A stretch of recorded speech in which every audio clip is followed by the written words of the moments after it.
Today, the thing on my mind is about free will and destiny. Now, if you look at free will versus destiny, this is the classic ideology of the division between two things that actually exist in free will. So, it's like this, right? Imagine that we are floating through space on a bunch of rocks, essentially, and around a star in the galaxy and universe. So there's like this idea that we somehow have control over the greater forces that exist.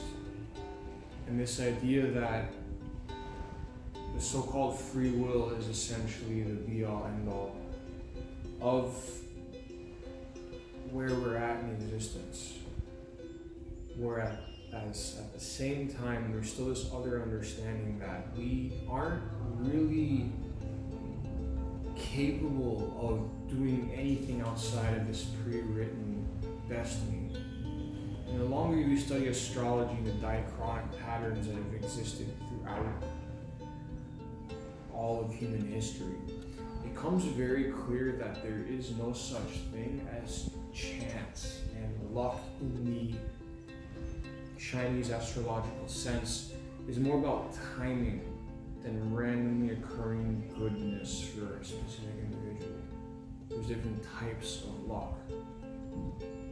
There's luck that we create, there's luck that exists outside of ourselves, and there's luck that is just beyond our understanding comprehension, right? There are random things in this universe, that everything is completely pre-written. There is a force of change. This is essentially chaos. This is like it's the trickster. It's the idea that yes, everything has been structured. In between that structure, there's a little bit of a wiggle room, right? So this is kind of what we're getting at here. Is there's this sense of like an opportunity to change something that can be or can't be done. So we have to make that choice. And the choice that we make is also based upon many things. So then what can we say about this? The most important thing we have to come to realize is that there's no one central free will force. Like, there's a central source of life, but free will is scattered, it's fragmented. It's like a consciousness that doesn't understand itself. It's kind of like saying, look, in order for us to become what we want, we have to let it happen. So if we let it happen, we're not actually doing anything. We're just kind of letting it happen. On the other hand, if we choose to say, look, enough is enough, I can't just let everything happen, so I have to kind of allow the force of taking a stand to come through me. It's not like I'm doing anything, it's coming through. This is why people lose complete control of themselves in fights. And it takes a very skilled, disciplined, trained individual to be able to really control the fights, to really get control.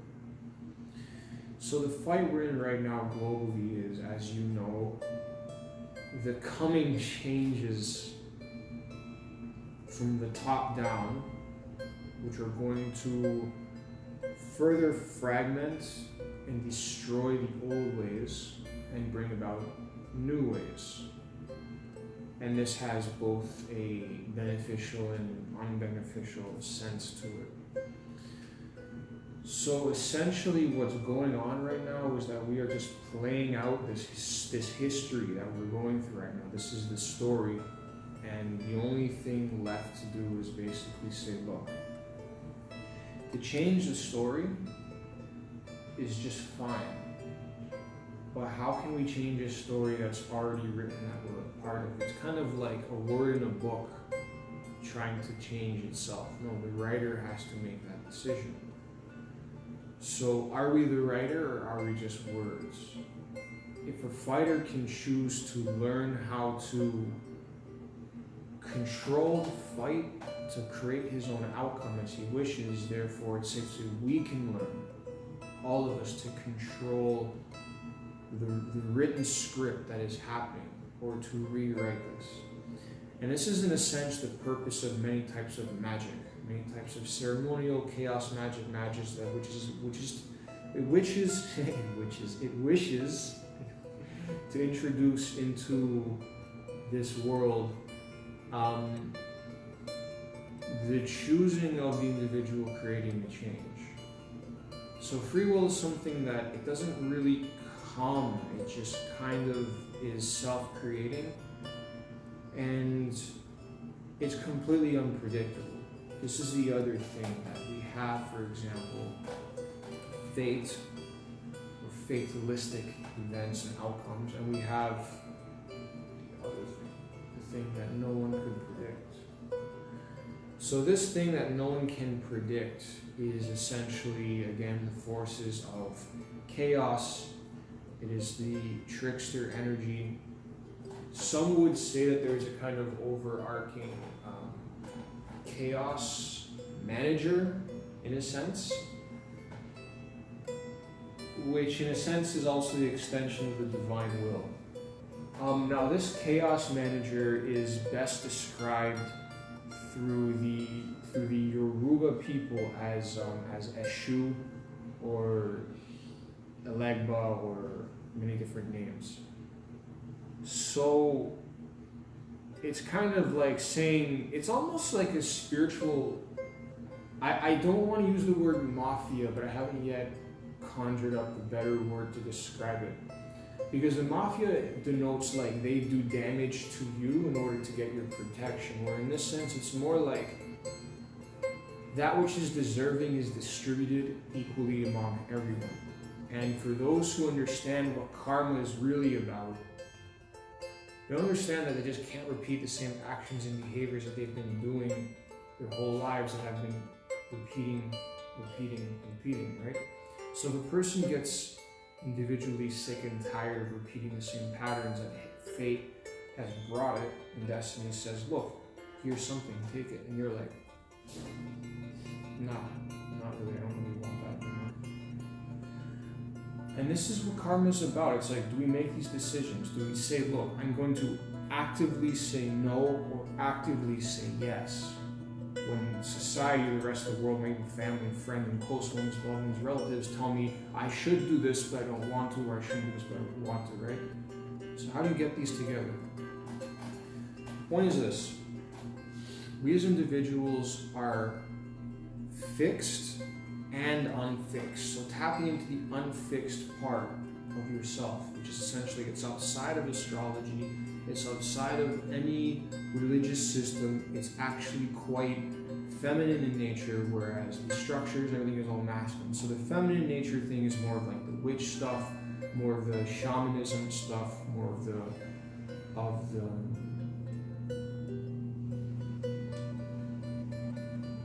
magic, like natural magic stuff. Now, natural magic is very important because it allows us to essentially move outside of time. And when we can move outside of time, we're essentially allowed to change what is within time. Now, if you subscribe to the idea that yes, there is a managing and controlling force like Eshu in this world, it means that no one can do anything outside of the order of disorder. Or it's like to say the disorder order, or the ordered disorder. Follow me on this one. You have a potential disaster. Imagine like almost like a type of superhero that is like a multi-dimensional being that looks at disaster and tries to create the best possible outcome through that. So it's like this force of like structured change in order to manage and help harmoniously flow the discord of everything happening. Do you think that's possible, or is it all just random? Because the Chinese as well have an example of this ideology, which is, it's known as Ximing. Now, Ximing is translated roughly as the true Lord, and the true Lord is basically he who manages the yin and the yang. So it's to say, like, the darkness and the light, the chaos and the order, all of these two forces that exist for a purpose are actually quite managed. And what seems quite orderly can be actually quite disorderly, and what seems disorderly can actually be quite orderly. The most important thing to understand is that if you want to choose something, it takes quite a force to do so. It's not that simple to just make the choice to change yourself for the better or make the choice to hurt yourself effectively. It's not that simple. It's not just like, I thought of it so it just happened. No, it's actually, if you think about unstructured things, we don't understand how these changes happen. But when we talk about the structure, how many different forces of nature there are imposing themselves upon the individual at any given moment. Like as a blade of grass, it's a lot of fucking wind in his face. Imagine stood there all day, right? So it's like that. It's like astrological wind. It's like the planets and their movements and these energies that are outside of the earth, which are still intimately and energetically connected to the earth and are essentially a reflection of what is happening. And then the different systems created from these different cultures, like the Mayan system, which doesn't actually follow planets. And it's not quite clear how they come across this. I think it has to be associated with the movements of Venus. I'm not 100% sure about the Tzolk'in. The Tzolk'in is very mysterious and very unique, but it makes a lot of sense. And it just works. It works very well once you apply the energies of the day. This is the idea. It's like once you come across the individual understanding of saying, look, there's something else going on here. And it's very important to follow and understand because it makes life better. Because it's following the cosmic order rather than going against the cosmic order. It's like saying this. If you go against the cosmic order, you're kind of in this realm of deconstructive energies. And in that realm, there is another group consciousness of people who are destructive. Every movie talks about this, right? The archetypical dark bad guy, right? The archetypical dark bad guy is either someone who is just a psychopath who wants death because it's just death and, there's too much life to create all the death, like Thanos and shit. Or there's just the idea that someone was wronged and they're trying to make justice, to make right. So for example, like the Joker, clearly a good idea to not be in that scenario, but if you are, your actions are not quite justifiable, but they're understandable, especially if you're looking at this new movie, which clearly explains his background. Darkness is, in a sense, this force that is deconstructive and it's destroying things, right? I don't want to say it's masculine or feminine energy, I don't believe in. I think the duality, I think the idea of yin and yang and everything is either masculine or feminine is true, but in Hermetic teaching there's like 6 correspondents, above and below, masculine and feminine, and polarity. So there's actually 6 different types of extremes in this kind of 3-dimensional cube-like world, if you want to just kind of cut it that way. And all ancient cultures refer to 4 in forms of the square and the cube as related to the earth and related to fixed structures. So it makes sense that it would be in that sense that we have that, and this, right, which is the 7th, right, also known as in Mexican shamanism, in contemporary Mexican shamanism, please forgive me if I'm wrong here, the Hunapku, which is the center of the galaxy, which is also the center of our own universe, because the universe is within us, and the center of the universe is from us. So, regardless of what anything is called or what everything is structured as there's still the idea that everything has a certain element of mystery, a surprise, a dark side, if you will, like with the moon. And because there's a dark side of the moon, there's a dark side of everything behind things. We don't know what's actually going on, what's behind us. So we have a very limited scope of things in this three-dimensional box-like world. So we basically have access to 5 of them, which is the sides, above and below, and the center. But what's beyond them and what's behind us is not exactly perfectly understandable by an individual in a simple given moment of existing. So we have kind of always 4 choices, right? Because we're here in the center, we can always go up, down, left, or right. So are we going to go down? Right? Going down is like, down in the dumps, the depths, darkness, bad, right? It's associated with down, with things like Achilles here and actual, death because people go down. So all the thing, rising up, right? Rising up, potential, succeeding, failure, going down, success, rising up. So we have these 2 options always. We have these 2 things, and we have this kind of sine wave, if you call it, which is potentials we have. These are our luck cycles. It's not a sine wave because it goes, it can go erratic. And the luck cycles in Chinese astrology is what this talks about, is that your life can go as a bell curve, it can be like a sawtooth wave, or it can be triangle wave, or whatever, any type of shape. Infinite variety of shapes. And how many ways can you draw a line? That's how many types of luck there are. And that's only in the Chinese system. In order to wrap things up, what I want to say is this: the following is true.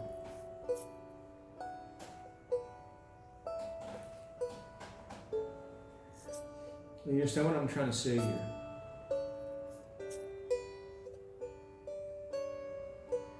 Now, the following is false.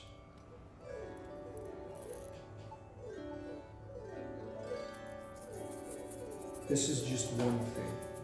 This piece of selenite is just one thing.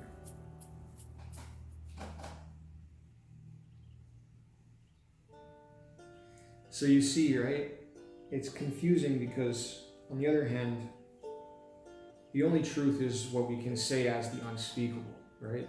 The speakable is not actually true. It's a way of explaining it. So anything I say is only actually truth in the sense that it can be communicated, but the actual truth is quite silent. The actual truth just is. It doesn't need explanation.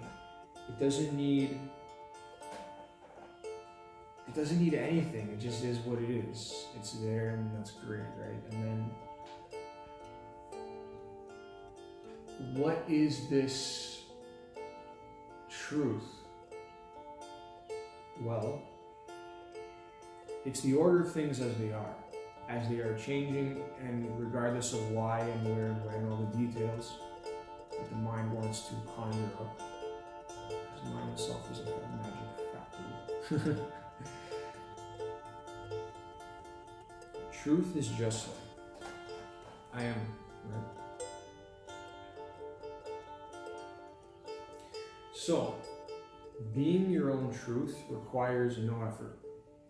Understanding your own truth does, because we have this weird fragmented function of consciousness, and where if you want something and you don't do it, then a part of you splits off and is like, it's like a friend. It's like when you don't complete an action, it's like you create a little shadow friend who's always like, hey, can we do that? Can we do that? Can we do that? Can we do that? Right? And it never fucking ends, because it never fucking ends until you do the thing. There's a really good Amazon series called Undone, which showed about how this girl was going through shamanic awakening and having these dreams, and the reality was shifting. She kept repeating the same reality until the thing was complete that she had to understand. And to understand is always related to harmonious things, harmonious living. The universe is not this like horrible, chaotic place that we order. No, it is a beautiful, ordered, in essence, managed balance of the things that everything wants and the things that only few wants. Everything wants to be harmonious and good, but only few things want that destruction. And this usually comes from, guess what? Hunger. Hunger to have more is always going to give us this destructive fucking force. Which is why there's wars, why sex fighting, which is a weird thing, but fighting related with sex. It's like there's literally so much insanity in this world. And then all these mental, why they're mental, where is that? It's just neurological stuff, even though now science admits that it's not just the brain that controls everything. We can't allow these individualized consciousnesses, which are sick in some way, to control us and say what we think when we don't actually think that. Right? So the hidden parts of ourselves, the fragmented pieces, these shadow creatures, whatever you can call them, all of them are here because of an unfulfilled desire, a stuck energy, and something that hasn't completed its cycle. It's kind of like how if a person gets attached to a place, a part of them sticks there. And this is how phantoms and ghosts and cyclical patterns of behavior condense an energy to become like a cycle that exists in one place. And if the cycle hasn't completed, it's kind of like, if you look at a universe, the center of things, right, is the complete ultimate understanding. So it's almost like a planet getting to the center, but then like somehow being able to move out of orbit and getting away from the center until it finally just kind of comes back into orbit and becomes one with this central energy, the cosmos, right? That's how all things are, that's what it is. So in order for us to say anything of value to anyone, we need to be coming from the center. We need to be coming from our truth, from our central place of complete understanding and knowing, and not just anything outside of this, right? This me, this I, this you, this us, this central universal intelligence.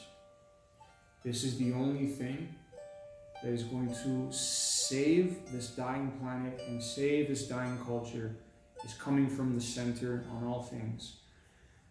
And just being as we truly are, in harmony with all. And if we get out of harmony, we'll get pushed back in by Eshu or by Seeming or by God himself or whatever you want to call it, it doesn't matter. The divine speaks through all things, and essentially we don't really need to know more than this. Everything else is just a complication. So that being said,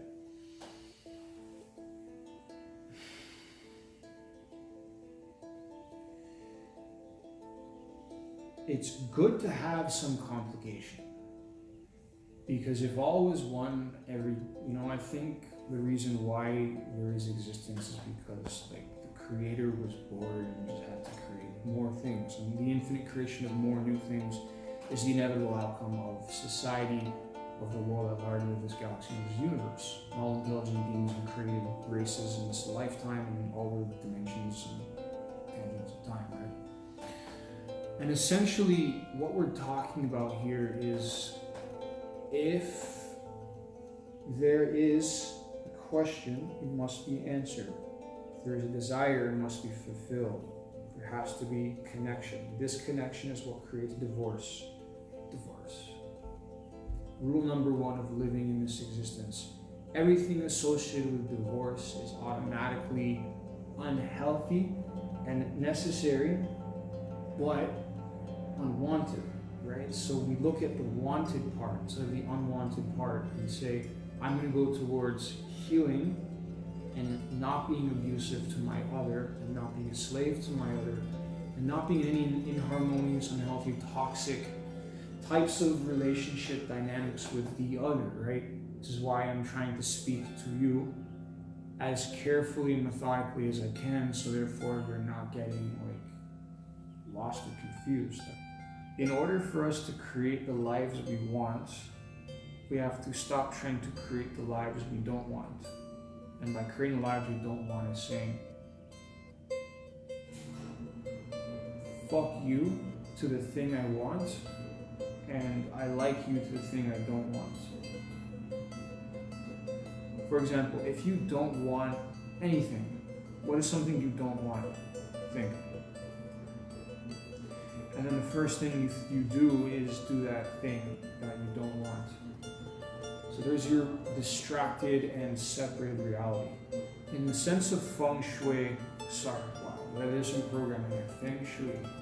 Feng shui, right? It's not feng shui, I'm butchering of the word. So in feng shui, if I'm even pronouncing that right, it's really not. There's the idea that qi comes much easier through a central point with a large open space in front of it. Right? This is the aperture and the cone, right? It's kind of like the funnel. So energy funnels better towards things than if it's dispersed and having several entrances, right? So one entrance is saying like this: the door in front of us, which is the door of possibility and potential of this whole universe, is basically,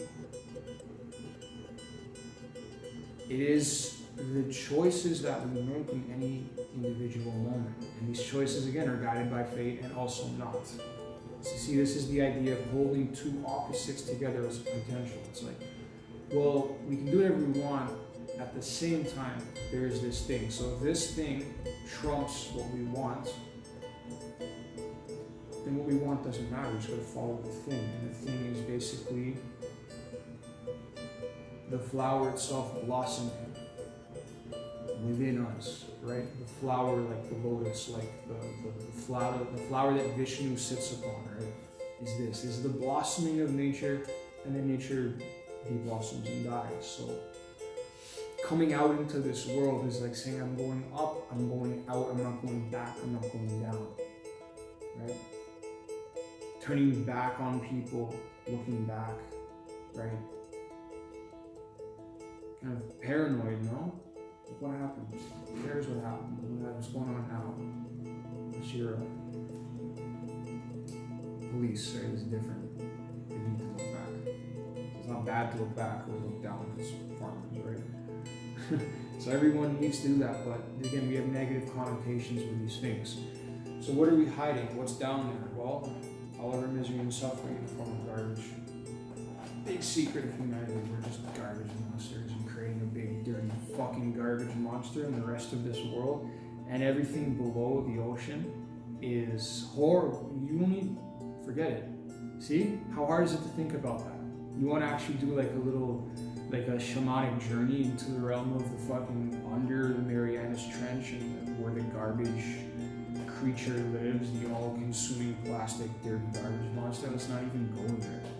I don't want to, right? So someone's got to do it, so I'm going to clean that shit up, right? And this is what shadow work is all about.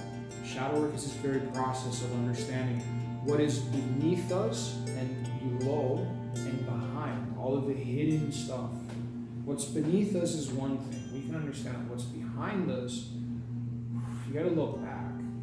Looking back, it's hard to move forward while you're looking back. It's like driving a car. You want to drive a car in reverse, right? So that's the thing. It's like driving a car in reverse. It's hard to do. And basically, the most important thing I can say in this whole discourse we're having is basically that a failure is when the thing you wanted doesn't happen. And there's a part of you who always want to win. Right? That's always going to keep bringing that thing back to you until you win. Winning is the completion of the cycle, and winning is coming back. Most people think that winning is something you achieve. No, winning is coming home. Winning is coming here and saying, good, happy, life and everything. I've justified my existence. I've created the things I want to accomplish, the things that I'm happy. So that's good.